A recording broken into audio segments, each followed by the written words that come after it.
सब देखने और सुनने वालों की खिदमत में मोहब्बत भरा सलाम। अरफान अहमद खान साहब जर्मनी से हमारे साथ हैं। नाज़रीन, आपको याद होगा मानहाइम में एक पुलिस वाले का कत्ल किया और इसे मेरा 1.5-2 साल हो गए। उसके बारे में भी आज आपको बताएँगे, सज़ा सुनाई गई है या क्या हालात हैं और साथ जर्मनी के मज़ीद क्या हालात चल रहे हैं। खान साहब बताइए, क्या हुआ है इस केस में, अपडेट क्या है? हाँ सर, ये पिछले साल 3-4 केस ऊपर नीचे हुए थे हुँ। जर्मनी में नाइफ के साथ हमला करने का। जी।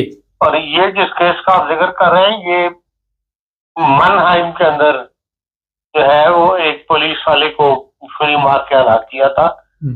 और इसमें ये एक अफगान है नौजवान 26 साल का सुलेमान, वो इन्वॉल्व था और वो छुरी से हमलावर हुआ था। दरअसल ये 14 साल की उम्र 2013 में 14 साल की उम्र में अपने भाई के साथ माँ बाप के बगैर जर्मनी आया और यहाँ पर फिर आपको पता है यंग एज के अंदर आके तो केस मंजूर नहीं हुआ, बेरामी का शिकार हो गया। तो बस उस गुस्से में आके उसने कभी केस मंजूर नहीं हुआ, मुझे डिपोटेशन के ऑर्डर हुए हुए, उसने ये इकदाम उठाया था और छुरी का वार करके तो लोगों को मारा था। 3 बंदे जख्मी किए थे, तो पुलिस वाला बीच में आ गया उसने बचाने के लिए, कोशिश इसको पकड़ने के लिए, तो इसने उसको भी छुरी मार रही थी, जो फिर 2 दिन के बाद बेचारा अस्पताल में जाके हलाक हो गया था। बिल्कुल। तो ये उस मुकदमे का फैसला किया है अदालत ने कल और उसको लाइफ सारी जिंदगी जो है उन्होंने कहा कि उसमें जेल में रहेगा, उम्र कैद की सजा जो है वो दी गई है जी। और ऐसे 2-3 वाकयात जो है जर्मनी में ऊपर नीचे हुए थे, जिनमें से सबको सजाएं हो चुकी हैं। सॉरी, एक सोलिंगन के अंदर वाकया हुआ था, शायद आपको याद हो जी। वहां भी एक सऊदी डॉक्टर ने, जो कि मेडिकल डॉक्टर था, उसे भी हमलावर होकर हरकत की थी। फिर मैग्निबर्ग की जो मार्केट है जी, क्रिसमस की, मिंचर की क्रिसमस मार्केट है, वहां पर भी गाड़ी चढ़ाई गई और छुरी से हमले किए गए। तो ये ऐसे वाकयात जर्मनी में जो ऊपर तले हुए हैं, उसकी वजह से जर्मनी की जो एएफडी पार्टी है वो और ज्यादा मकबूल होकर सामने आ रही है। बिल्कुल। दुनिया एक तो इस बात के खिलाफ है कि भाई बहुत ज्यादा सियासी पनागजी हमारे पास जर्मनी में आ रहे हैं, फिर उन सियासी पनागजियों से एक परसेंटेज जो इस किस्म के क्राइम्स में इन्वॉल्व होके और जर्मन शहरियों को हलाक कर रही है, उसके ऊपर जाहिर लोगों में एक रद्देमल जो है वो पाया जाता है। इसलिए आप देख लें कि जो इस संडे को इलेक्शन हुआ था सुबह, उसमें नॉर्थ वेस्टफालिया के अंदर, वहां पर भी एएफडी जो है वो तीसरी बड़ी पार्टी बन के आ गई है। और हालांकि गुंजान आबादी का और गैर मुल्कों की अक्सरियत इस सूबे में रहती है, लेकिन यह कि भाई पहले से कम जाके फिर भी देखेंगे 33% वोट उनके पास है। एसपीडी ने भी कम ली है और 22% पे चली गई है। लेकिन यह कि एएफडी जो है वो अलग पार्टी गैर मुल्कों की, वो 14.5% पर चली गई और ग्रीन पार्टी भी पहले से नीचे चली गई है। इन तमाम ये असरात जो है जर्मन सोसाइटी है वो कबूल कर रही है और जर्मन खुद इस बारे में फिक्रमंद है, क्योंकि एएफडी जो है वो जर्मन का आइन तब्दील करना चाहती है, जिसके लिए कोई भी सियासी पार्टी या राजी नहीं। दूसरी सियासी पार्टियां इसको कंडेम करती हैं कि भाई जर्मन का जो बेसिक आइन है उसमें हम कोई तब्दीली नहीं करना देना चाहते। लेकिन ये एएफडी वाले क्योंकि ये नारा लेके निकले हैं और इन्होंने गैर मुल्कों को निकालना है, उस वजह से इनकी खुद हुकूमत के अंदर ये हुकूमती इदारे जो है इसके बारे में काफी फिक्रमंद है, इसलिए इनके ऊपर भी सख्त निगाह रखी जा रही है। अभी भी कल रात जो है 3 सूबों में के 13 मुकामात पर जो है इन बिल्डिंगों पे छापे मारे गए हैं, जहां पे इनके इंतहा पसंद रुझानात रखने वाले एएफडी के लोग जो है रहते हैं। और उसमें भी उन्होंने कहा बताया कि उन्होंने 8 आदमी गिरफ्तार किए हैं, जिनके पास असर पकड़ा गया है, जिनके पास प्लानिंग थी फ्यूचर के अंदर मजीद कार्रवाइयां करने की। और हैरानगी की बात यह कि जो 4 बंदे पकड़े गए, असले से पकड़े गए हैं, उनके पास मिलिट्री का असला था जो उन्होंने चुराया है। जहां से भी किया ये बाल तफ्तीश होगी, बात सामने आएगी। और ये सबसे फिक्रमंदी का इजहार किया जा रहा है कि मिलिट्री का असला चोरी होके इन इंतहा पसंदों के रुझान रखने वाले लोगों के हाथ में जो हल हो रहा है। और दूसरा, हुकूमत इस बात से परेशान है, परेशानी का इजहार किया है उन्होंने कि जर्मन के अंदर जो पॉलिटिकली मोटिवेटेड है क्राइम, उसके अंदर इजाफा हो रहा है। वो बता रहे हैं कि भाई 84,172 क्राइम जो है पॉलिटिकली क्राइम 2024 के अंदर जो है वो नोट किए गए हैं। तो ये तमाम बातें जो है उनको फिक्रमंद कर रही हैं। और एक तासुब ये भी पैदा हो रहा है कि कहीं अमेरिकन जो यूरोप के खिलाफ या जर्मनी के साथ आजकल ताल्लुकात में दरार आई हुई है, कहीं वो इनको सपोर्ट ना कर रहा हो, क्योंकि AFD के जो डिप्टी पार्लियामानी लीडर है खातून ब्रिटिश फॉन स्टोर्स, उसको बड़ा वेलकम किया गया है अमेरिका के अंदर। और उनको vice president, national security adviser, members, Congress वगैरह मेंबर्स वगैरह ये तो मिल ही रहे थे।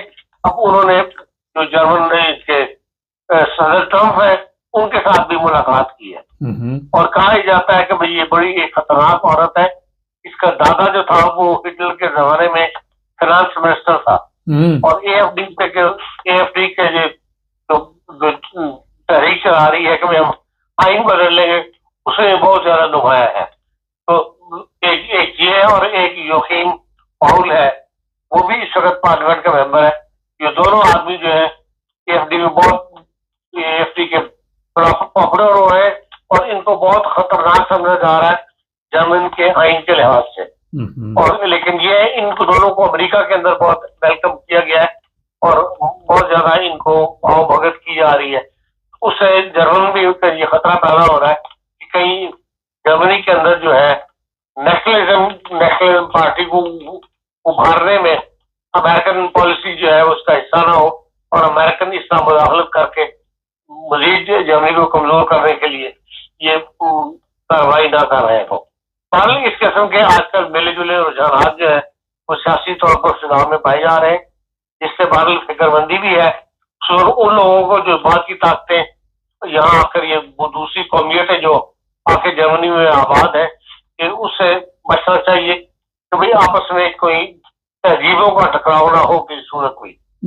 जी हाँ साहब, थोड़ा सा पहले केस के हवाले से बात करते हैं कि हमें गैर मुल्कियों को भी जो यहाँ पे रहते हैं ऐसे मौके नहीं देने चाहिए कि नफरत की फजा जो है वो उसमें इजाफा हो। ये लड़का जो अफगानी है, सजा जब इसकी या जो भी लोग यहाँ सजा काटेंगे उसके बाद वापस भेज दिए जाएंगे इनके ममालिक में। देखें, इसको तो सर उसकी दी है, लाइफ सजा दी है, मतलब पता नहीं कितने साल, ये 20 साल 25 साल अंदर है। तो जाहिर है उसके बाद जब भी रिहा होगा, अब तो इनकी पॉलिसी यही है कि जब भी रिहा हो उसको सजा पूरी करने के बाद जो है अपने मुल्क भेज दिया जाए।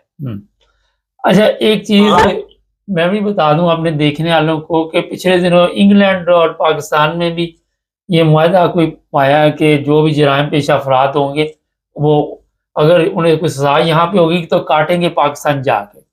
अच्छा खान साहब, एक जो अहम मसला इस वक्त जर्मनी में हमारे जो गैर मुल्की हैं, आप देख रहे हैं कि आने वाले दिनों में अगर इसी तरह AFD ऊपर आती गई तो इनके लिए मुश्किलात पैदा होती जाएंगी।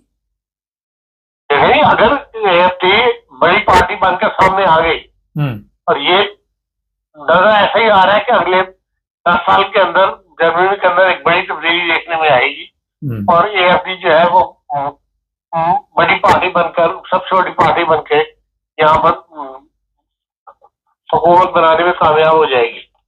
अभी तक तो वो स्वाय सारब्रुकन में, सारब्रुकन कह रहा हूँ, ओस्टरबर्ग में, जहाँ पर उन्होंने एब्सोल्यूट मेजॉरिटी ली है, बाकी जगह पर तो भी इनके बंदे मेयर वगैरह नहीं बन सके। तो लेकिन जिस तरह मतलब तेजी से ये लोग आगे बढ़ रहे, वोट भी आ सकता है कि भाई यहाँ इतनी बड़ी तब्दीली आ जाए। दुनिया में हर जगह आप देख रहे हैं तब्दीलियां आ रही हैं, हर जगह कॉम्युनिस्ट नेशनलिस्ट पार्टियां जो है वो ऊपर आ रही हैं, अभी आपने देख लिया फ्रांस के अंदर भी हुकूमत को वज़ीर-ए-आज़म को हुकूमत जो है वो छोड़नी पड़ी, और डेनमार्क के अंदर भी, दूसरी जगहों पे भी अक्सर जो पोलैंड के अंदर आप देखें इतनी बड़ी तब्दीली थी, कौमी नेशनलिस्ट जो है वो आ गया, वो हालांकि वो अब आते ही उसको फिक्र पड़ गई है इसलिए कि 13 ड्रोन हमले पोलैंड के ऊपर हो गए वो रूस की तरफ से। अब वो भागा, वो जर्मनी आया है, मंडे को वो यहाँ था, ट्यूसडे को, हालांकि वो जर्मनी का मुखालिफ है लेकिन इस वक्त अपने मुल्क की वफा के लिए फिर मंडे को यहाँ था, ट्यूसडे को फ्रांस गया है, और वो रूस से खतरा महसूस कर रहा है और जर्मनी से मदद मांग रहा है कि भाई वो ड्रोन से बचाने के लिए, हमें रूस से बचाने के लिए जो है वो मदद की जाए। पर जो हर मुल्क के अंदर सब तब्दीलियां आ रही हैं, तो ऐसी तब्दीली जर्मनी में भी आ सकती है। खास तौर यहाँ पे एक बड़ा अहम सवाल है, पोलैंड पे हमला, नेटो पे हमला, तो आप क्या समझते हैं कि अगर दोबारा रूस ने सिर्फ चेक ही ना किया हो कि ये क्या करते हैं, और जिस तरह ये भागदौड़ शुरू हो गई है लेकिन जवाबी कार्रवाई को खास नहीं हुई, तो आने वाले दिनों में कोई ऐसा टाइम ना आ जाए कि पोलैंड के ऊपर भी वही हालात आ जाए जो यूक्रेन के ऊपर है। देखिए अभी तो सरकार से ऐसे कोई आसार नहीं है, लेकिन वही कोई नहीं है। जिस खतरे का इजहार जर्मनी की तरफ से और फ्रांस की तरफ से किया जा रहा है एक हफ्ते से, वो यही है कि भाई रूस यूक्रेन के बाद जो है मगरबी दुनिया की तरफ बढ़ेगा, मगरबी यूरोप की तरफ, और पहले शिकार उसका जो है वो पोलैंड ही होगा। और देखें आप पोलैंड के अंदर उन्होंने कार्रवाई शुरू कर दी हुई है, 13 ड्रोन हमले जो है वो अब तक हो चुके हैं। तो मान ली खतरा तो रूस मतलब रुका नहीं है, कदम कदम आगे बढ़ रहा है। अब उसकी प्लानिंग क्या है वो तो आपको पता है, पुतिन की प्लानिंग सामने नहीं आती, तब जितना वक्त है कि वो हमले करके तो दुनिया को हिलाना दे, इसलिए खतरा हर वक्त मौजूद है, और इसलिए जो है अपने आप को अनसेफ फील कर रहा है और इनको अपनी फिक्र पड़ी हुई है। जी बहुत शुक्रिया खान। नाज़रीन, 2 जंगें जर्मनी आप सब केले में है, और जो हालात नज़र आ रहे हैं, मैं ये आपको बता देता हूँ कि कुछ ना कुछ होने वाला है। अब ये कब होता है, 6 माह में हो, साल में हो, 2 साल में हो, लेकिन मेरा इससे पहले कोई ना कोई ऐसा काम पड़ने वाला है जिससे यूरोप के हालात जो हैं वो जिस तरह अभी चल रहे हैं इस तरह के नहीं रहेंगे। क्योंकि आम आदमी की सोच तो कोई नहीं होती कि जंग में क्या नुकसान हुआ, ये हुआ, वो हुआ, लेकिन ये जो बड़ी ताकतें अंदर ही अंदर ये ऐसे फैसले पहले कर बैठती हैं और फिर इन पे अमल दरामद करना होता है। पोलैंड से पंगा शुरू हो गया, आगे आगे देखिए होता है क्या। चैनल को सब्सक्राइब करें। आखिर में ये मैं कहूँगा कि गैर मुल्की जो है उन्हें ऐसे जराइम से दूर रहना चाहिए जो तमाम गैर मुल्कियों की बदनामी का बायस बनते हैं। अपना ख्याल रखें। अल्लाह।